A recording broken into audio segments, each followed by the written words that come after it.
ADGP MR Ajith കുമാറിന് അനധികൃത സ്വത്ത് സമ്പാദന കേസിൽ ക്ലീൻ ചിറ്റ് നൽകിയ സംഭവവുമായി ബന്ധപ്പെട്ട് KPCC പ്രസിഡന്റ് സണ്ണി ജോസഫ് മാധ്യമങ്ങളെ കാണുന്ന ദൃശ്യങ്ങളാണിത്. ADGP MR അജിത് കുമാറിനും മുഖ്യമന്ത്രിയുടെ പൊളിറ്റിക്കൽ സെക്രട്ടറി P ശശിക്കുമെതിരെയുള്ള വിജിലൻസ് കേസിൽ അന്വേഷണ റിപ്പോർട്ട് തള്ളിക്കൊണ്ടുള്ള കോടതി വിധിയിൽ CPM നേതാക്കളും ഗവൺമെന്റും ബോധപൂർവമായ മൗനം പാലിക്കുകയാണ്. നിയമവാഴ്ച ചവിട്ടിമതിക്കപ്പെട്ടു എന്ന കോടതി പരാമർശനം ഗവൺമെന്റിനേറ്റ കനത്ത പ്രഹരമാണ്.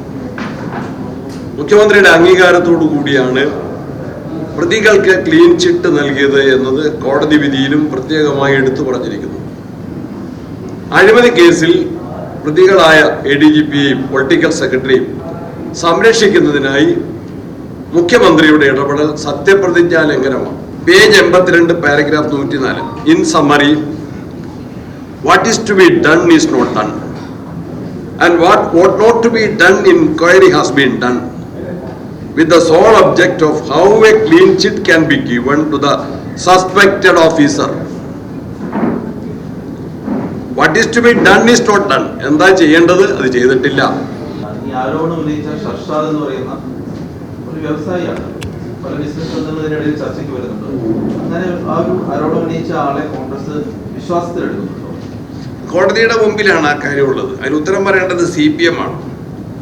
തള്ളി പറഞ്ഞിട്ടില്ല. ഈ കേസുള്ളതും ഈ ആക്ഷേപങ്ങളുള്ളതും CPM നേതാക്കന്മാരാരും നിഷേധിച്ചിട്ടില്ല.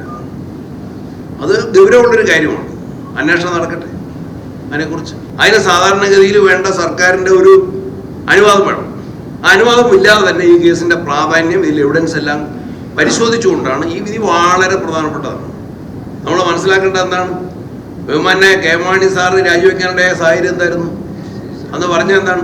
സീസറിന്റെ ഭാര്യ സംശയത്തിന് അതിഥിയായിരിക്കണം എന്ന ഒരു ജനറൽ സ്റ്റേറ്റ്മെന്റ്. അത് ജുഡീഷ്യറിയിലും അത് രാഷ്ട്രീയത്തിലും ജനറലായിട്ട് പലരും പറയുന്ന ഒരു സ്റ്റേറ്റ്മെന്റാണ്. ആ സ്റ്റേറ്റ്മെന്റ് ഉണ്ടെന്നുള്ള ഒറ്റ കാരണത്തിനാണ് കെ മാണിയുടെ രാജി ആവശ്യപ്പെട്ടത്.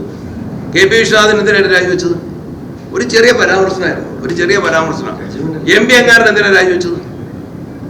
മകളെ കല്യാണം കഴിച്ചത് പ്രായപൂർത്തിയാകാതെയാണ് എന്ന ആക്ഷേപത്തിന്റെ കോടതി കേസ് ഫയലിൽ സ്വീകരിച്ചപ്പോഴാണ്, ഇമ്മീഡിയറ്റ്ലി ഫയലിലെടുത്തപ്പോഴാണ് MP അംഗാരൻ രാജിവെച്ചത്. മുഖ്യമന്ത്രി രാജിവെക്കണം. ഈ കാര്യത്തിൽ കോടതി എന്താ പറഞ്ഞിരിക്കുന്നത്? ഈ വകുപ്പ് മുഖ്യമന്ത്രിയുടെ വിജിലൻസ് വകുപ്പിൽ അദ്ദേഹത്തിന് അതിന്റെ ഭരണ നിർവഹണ ചുമതല മാത്രമേ ഉള്ളൂ. കേസുകളുടെ മരട്ടിൽ മുഖ്യമന്ത്രിയാണോ പോകുന്നത്? എത്ര വിജിലൻസ് കേസ് ഉണ്ടായിട്ടുണ്ട്? എല്ലാ വിജിലൻസ് കേസും മുഖ്യമന്ത്രി അറിഞ്ഞിട്ടാണോ? അന്വേഷണം തുടരണമോ, പ്രതിക്ക് ക്ലീൻ ചിറ്റ് കൊടുക്കണോ, അല്ല ചാർജ് ഷീറ്റ് ചെയ്യണോ എന്ന് തീരുമാനിക്കുന്ന മുഖ്യമന്ത്രിയാ. മുഖ്യമന്ത്രി FIR വായിച്ചിട്ടുണ്ടോ? മുഖ്യമന്ത്രി അങ്ങനെ ഒരു കൺക്ലൂഷനിൽ എത്തിക്കുന്നതിന്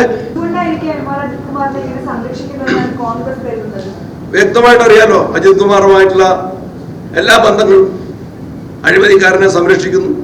RSSുമായിട്ടുള്ള പാലം, തൃശ്ശൂർ പൂരം കലക്കൽ, എല്ലാ കാര്യത്തിലും മുഖ്യമന്ത്രിക്ക് വേണ്ടപ്പെട്ട ആളാണ് അജിത് കുമാറും P ശശിയും. അവരെ സംരക്ഷിക്കാൻ അധികാരത്തിന്റെ നഗ്നമായ ദുർവിനിയോഗമാണ് കേരള മുഖ്യമന്ത്രി നടത്തിയിട്ടുള്ളത്. അഴിമതിക്ക് കൂട്ടുനിൽക്കുന്ന നിലപാടാണ് മുഖ്യമന്ത്രി പിണറായി വിജയൻ സ്വീകരിക്കുന്നത്.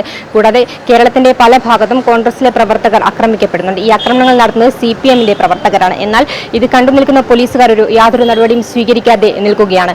ഇതിൽ മുഖ്യമന്ത്രിയുടെ ഒത്താശയുമുണ്ട്. ക്യാമറാമാൻ അനിൽകുമാറിനൊപ്പം അനശ്വര, വിസ്മയ ന്യൂസ്, തിരുവനന്തപുരം.